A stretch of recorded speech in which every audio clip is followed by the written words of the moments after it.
Kaveri delta மாவட்டங்களுக்கு பாசனத்திற்காக 28/7/2024 அன்று மேட்டூர் அணையிலிருந்து திறந்துவிடப்பட்ட தண்ணீர் கல்லணை வந்தடைந்ததை தொடர்ந்து கல்லணையிலிருந்து 31/7/2024 அன்று காலை 9:15 மணி அளவில் காவிரி வெண்ணாறு கல்லணை கால்வாய் மற்றும் கொள்ளிடம் ஆறுகளுக்கு மாண்புமிகு அமைச்சர் பெருமக்கள் டெல்டா பாசனத்திற்காக தண்ணீர் திறந்துவிடப்பட்டுள்ளது.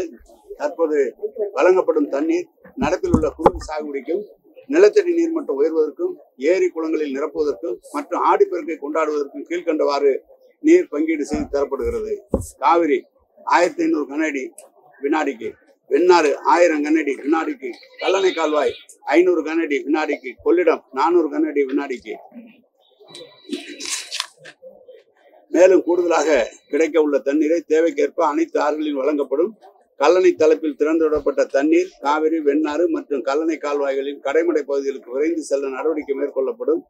பருவமழைக்கு ஏற்ப நீர் பங்கீடு மாற்றி அமைக்கப்படும் என விவசாய பெருங்குடி மக்களுக்கு அன்புடன் தெரிவிப்பதுடன் நீரினை சிக்கனமாக பயன்படுத்தி நீர்வளத்துறை அலுவலருடன் நீர் பங்கீட்டினை ஒத்துழைப்பு நல்குமாறு அன்புடன் கேட்டுக்கொள்கிறேன். இப்போது திறந்துவிடப்பட்ட விவசாயத்தினுடைய பரப்பளவு என்பது கிட்டத்தட்ட 3,09,966 ஹெக்டேர், கிட்ட 7,95,453 ஏக்கர் பரப்பளவுக்கு இந்த தண்ணீர் திறந்துவிடப்பட்டிருக்கிறது. இப்போது 1.25 லட்சம் கனஅடி வந்து கொண்டிருக்கிறது. இரவே அது திறந்து வரும். அந்த தண்ணீருக்கு ஏற்ப ஒவ்வொரு கால்வாயிலும் அதிகப்படுத்தி தண்ணீரை திறந்து விடப்படும். நீங்க இப்ப தண்ணி திறந்து விட்டா கடலுக்கு தான் கொடுக்குறீங்க. தமிழ்நாட்டுல மேகத்தோட அணை கட்டினா மட்டும் அந்த பிரச்சனை தீர்வுன்னு சொல்றாரு. அவர் விருப்பத்தை சொல்றாரு, நம்ம அதை விடமாட்டோம்னு சொல்லிட்டாங்க. நீங்க கேரளாவுல எவ்வளவு தண்ணீர் வந்தாலும் நமக்கு கொடுக்கறத நிறுத்திட்டு அவங்க கடல்ல தான் விடுறாங்க, அவங்க வளத்தை பெருக்கிறதுக்கு. அது அவருடைய கவலை இல்லை. எங்களுக்கு கொடுக்க வேண்டிய உரிமையை கேட்கிறோம். நீ இன்னொரு அணையை கட்டக்கூடாதுன்னு முதலமைச்சர் கண்டிப்பா மத்திய அரசு சொல்லிட்டாங்க. ஒன்றிய அரசும் சொல்லிட்டாங்க, நாங்க அனுமதி கொடுக்கலன்னு சொல்லிட்டாங்க. நீ வந்தா ஏதாவது ஒரு வில்லங்கமான ஒரு கேள்வி கேட்கிற, வேற ஏதாவது கேள்வி. இந்த 7 லட்சம் பரப்பளவும் குறுவையா இல்ல சம்பாவுக்கா? சம்பா. இப்ப தண்ணி ஏற்கனவே பம்ப் செட் மூலமாக விவசாயம் பண்ணிருக்கிறோம். கிட்டத்தட்ட 1 லட்சம் 2 லட்சம் பேர் விவசாயம் பண்ணிருப்பாங்க. நாங்களே விவசாயம் பண்ணிருக்கோம் வச்சுக்கோங்க. இந்த தண்ணி வந்ததுன்னா அந்த குறுவைக்கும் இது பயன்படும், சம்பாவுக்கும் பயன்படும். அதுதான். இப்ப தண்ணி திறந்து விட்டாச்சு. இப்ப குளம் குட்டைகள் வண்டல் மண் எடுத்துக்கிட்டு இருக்காங்க. அதை நிறுத்தப்படுமா? ஏன்னா தண்ணியை கொண்டு தண்ணி போனா நிறுத்திதான் ஆகணும்.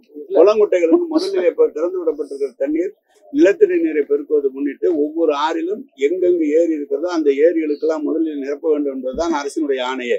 எனவே தண்ணி எடுக்கிற போது மண் எடுக்கிறார்கள், தண்ணீர் போனா ஆட்டோமேட்டிக்கா நின்றுதான் ஆகணும். இல்ல, அந்த ஒப்பந்தக்காரர்கள் என்ன சொல்றாங்கன்னா தண்ணி வர்றது வரை நிப்பாட்டி வச்சிடறாங்க. நிப்பாட்டி வச்சிருந்தா நீங்க வண்டல் மண் இதுக்கு கொடுக்குறாங்க விவசாயிகளுக்கு. அது விவசாயிங்கிற பேர்ல தான் எடுத்துட்டு இருக்காங்க.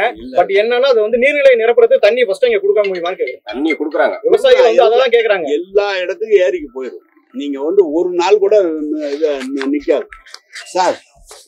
தண்ணியை எப்படி சார் தேக்க முடியும்? தண்ணி எப்படி தேக்க முடியும்? அது போனா அது பாட்டுக்கு விறுவிறுன்னு அங்க பள்ளத்தை நோக்கி ஏரியை நோக்கி தானே போகும். யார் நினைச்சாலும் தேக்க முடியாது. அது நீங்க வேற ஒண்ணும் இல்லையா?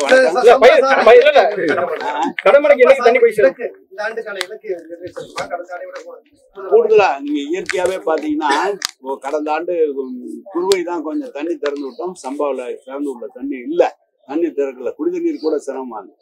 இந்த ஆண்டு 7 லட்சம் ஏக்கர்னா கடந்த ஆண்டெல்லாம் அது ஆண்டை விட கூடுதலானதான வேலைக்கு வரும். 7.5 லட்சம் ஹெக்டேர் 8 லட்சம் ஹெக்டேர் ஏக்கருக்கு அளவுக்கு போகும்போது வேலை கூட. இன்னைக்கு விதைகள் எல்லாம் சம்பா தலைவரை பொறுத்த வரைக்கும் டெல்டா மாவட்டத்துக்கு தேவையான விவசாயிகளுக்கு தேவையான அனைத்து உதவிகளையும் விவசாயத்துறையின் மூலமாக கொடுத்துருக்காங்க. அதனால விவசாயிகள் அதுல இருந்து நிச்சயம் அதிகமான விளைச்சல் தான் கிடைக்கும். கடமடைக்கு என்னைக்கு தண்ணி போய் சார்?